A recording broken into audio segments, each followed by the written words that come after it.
All right. So, if you guys remember, a couple of months ago, I think it was, we covered that story of the Texas Attorney General Ken Paxton, who was outed as being probably one of the single most corrupt politicians in the country. And I got an update for you guys here on the story surrounding his impeachment over these corruption allegations, because the Texas Senate, after the House overwhelmingly voted to impeach Ken Paxton, has decided to acquit him on all 16 articles of impeachment, okay, which is basically purely for political reasons, not having anything to do with the actual facts of the case. So here from the Texas Tribune, they've been doing some great reporting on this. They say the Texas Senate on Saturday acquitted Attorney General Ken Paxton of 16 articles of impeachment alleging corruption and bribery, his most artful escape in a career spent courting controversy and skirting consequences of scandal. So, I mean, keep in mind, this is, I think, the first time in decades in the state of Texas that they have brought, this many or this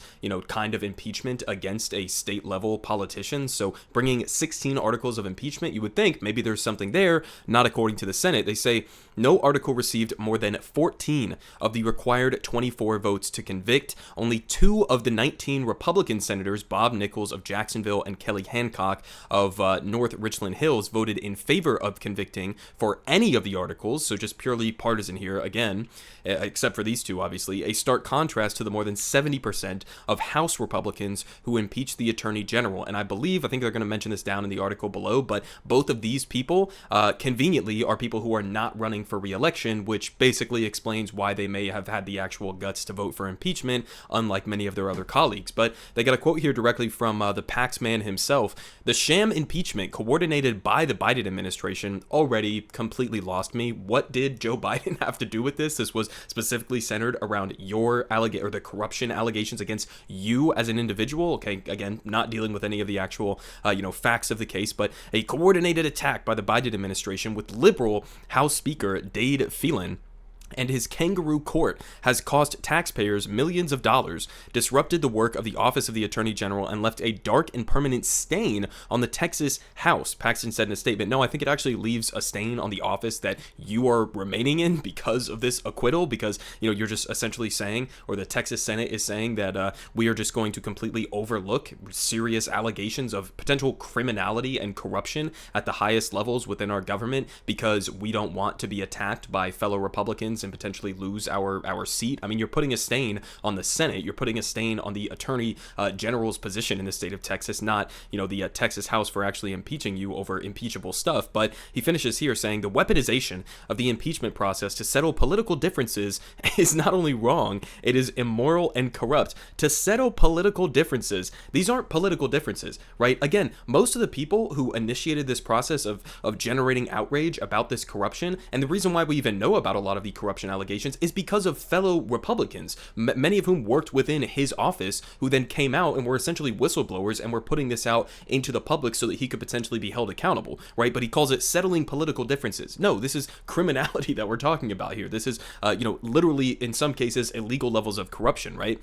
But they continue, they say, the dramatic votes capped a 2-week trial where a parade of witnesses, including former senior officials under Paxton, again, people who are working in his office, not evil Joe Biden sent Democrats from around the country, testified that the Attorney General had repeatedly abused his office by helping his friend, a struggling Austin real estate investor, this guy named Nate Paul, investigate and harass this guy's enemies, delay foreclosure sales of his properties, and obtain confidential records on the police that were investigating him. Okay, and in return, House impeachment managers said that Paul paid to renovate Paxton's Austin home and helped him carry out and cover up an extramarital affair with a former Senate aide. And I think what they're referring to there is basically this guy Nate Paul got this his mistress a job closer to where his office was so that she could be close by. I mean, there's just so much going on here. Again, so you're cheating on your wife, okay, and we're gonna get to an awkward portion of this trial because his wife actually also works within the government. I think she's in the Senate, and so she had to sit through this entire impeachment proceeding literally as her husband. They're detailing the allegations of her husband cheating on her and lying to her. So that was an interesting part of it. But then on top of that, It's just like some of the most ridiculous corruption that we're talking about here, right? I mean, he paid to renovate your home, and so you're giving him confidential records, you're attacking some of his like business enemies, and giving him preferential treatment under the government. I mean, again, just wheeling and dealing, obvious levels of corruption that we're talking about. But here was the actual vote breakdown. I mean, again, you need 21 votes needed to convict, and wasn't even particularly close at all. But they say the acquittal was not a foregone conclusion during the 8 hours of deliberation. Senator Royce West said. The Democrat from Dallas said that some Republicans supported conviction, but switched their votes when it became clear it did not have the requirement of 2/3 support. So in other words, they're not actually voting their conscience or whether or not they think that he's guilty of the allegations that are leveled against him. They're just voting purely based on their own personal political interests, right? What's the point in me voting to impeach this guy, even if that's the right thing to do, if it could potentially, harm my political future? But they say the not guilty verdicts immediately restored Paxton to office, so he gets to keep his position after all of this, lifting the automatic suspension triggered by the House vote in May to impeach him.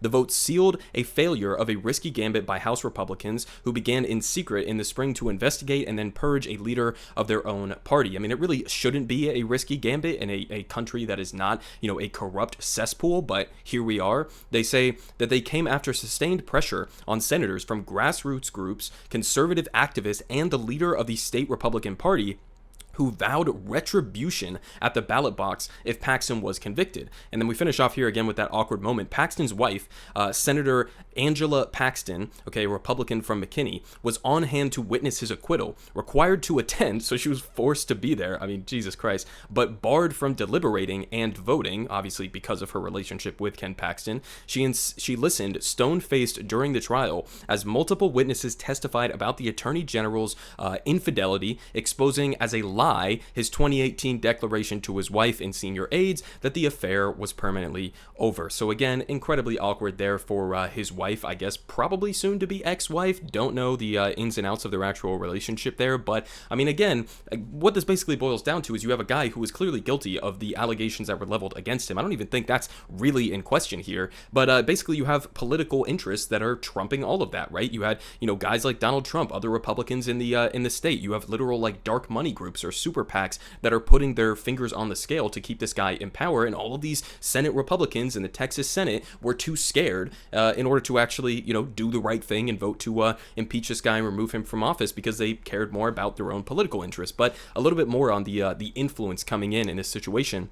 They say here from Axios, national Republicans, so this wasn't even just isolated within Texas, this was the whole country sort of circling the wagons around this guy, and even, again, like a lot of MAGA people are big fans of Ken Paxton because of how he's had his relationship with Donald Trump over the last number of years, and so, you had all this entire wing of the Republican Party that was basically threatening a lot of these Senate Republicans to not vote for impeachment. But they say national Republicans organized an under-the-radar campaign outside conservative pressure on the Texas senators designed to neutralize mainstream media coverage, top strategists say. They say this outside unofficial team operated independently of Paxton's legal operation like a super PAC without the money, a top GOP strategist said. Pro-Paxton forces also paid social media influencers. Okay, hold on. I thought we just said without the money. Clearly there was a lot of money involved here. Pro-Paxton forces also paid social media influencers to defend the Attorney General. I mean, literally going out and paying propagandists to do your bidding, right?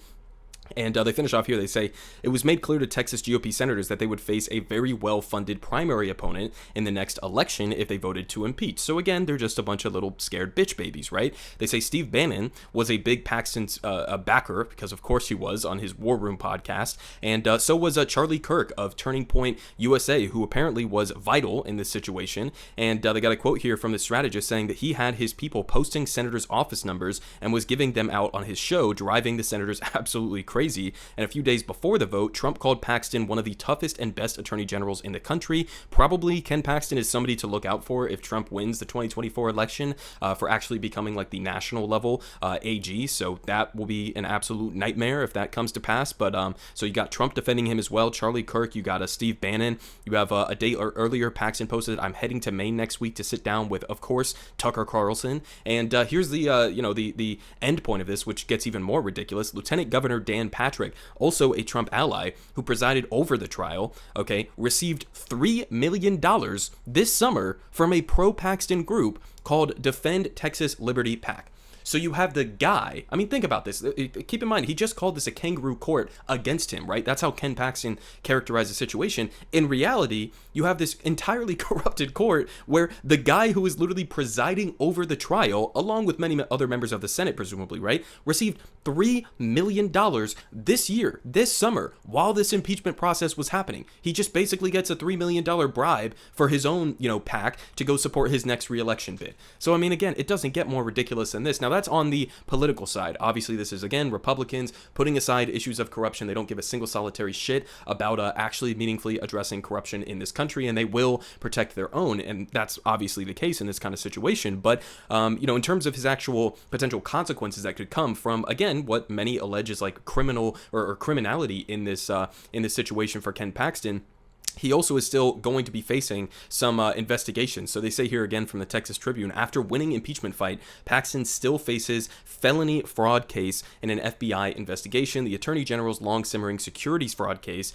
appears closer to resolution, while the FBI has probed the same allegations that played a major role in his impeachment. So, I mean, there you have it. Obviously, hopefully, he ends up getting some sort of accountability on the legal front. I mean, we'll have to wait and see how that entire process plays out. But, I mean, this guy is just obviously at surface level corrupt, and this kind of gives you like a great insight into like how the Republican apparatus or how this sort of racket works at the end of the day, because you have all of this big money that will flood in to these kinds of like situations within state level politics. You have outside big money groups who want to keep their guy Ken Paxton in power. You have politicians across the country, media personalities across the country who are all stepping in to protect this guy. And that's not something I would see on the left. I mean, obviously, if you consider Democrats to be the left, then sure, but like actual leftists, I mean, could you imagine, real leftists like myself or other, political commentators you listen to coming out and defending like Bernie Sanders or AOC or something if they were caught up in like a provable case of corruption like Ken Paxton was? No, I mean, this is unique to them in this kind of a situation, but it just kind of shows you how low that they will go in order to keep this process going, no matter how egregious the allegations against their guys actually are. Everyone is saying good politic guy has the best politic. Believe me, no one does it like him.